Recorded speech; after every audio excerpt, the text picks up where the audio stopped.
আমি পাথরে ফুল ফোটাবো শুধু ভালোবাসা দিয়ে, ঢেউ ঢেউ থামাবো ও, আচ্ছা, আচ্ছা। শুধু ভালোবাসা দিয়ে। ভালো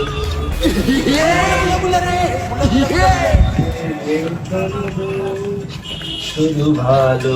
এই এই এই ও বন্ধু, তুই এত জোরে কেউ ডাকে? কি হয়েছে? এই নে ইট ইট নিয়ে আমি কি করবো? এই নে ইতির ফুটো ইটি কি ফুটাবো? ফুল ফুটেতে হট পাগল তুই, ইটি আবার কখনো ফুল ফুটানো যায়? কেন ইতি ফুটো? একটু আগে তো পাথরে ফুল ফুটাই দিচ্ছিলি, ইতি ফুটো এখন टूटा टूटा एक परिंदा শালা से टूटा ফুটো ইটি ফুল ফুটো, একটু আগে ভালোবেসে পাথরে ফুল ফুটেছিলি, ইটি ফুল ফুটো এখন ইটি ফুল ফুটাই দে। শালা আমার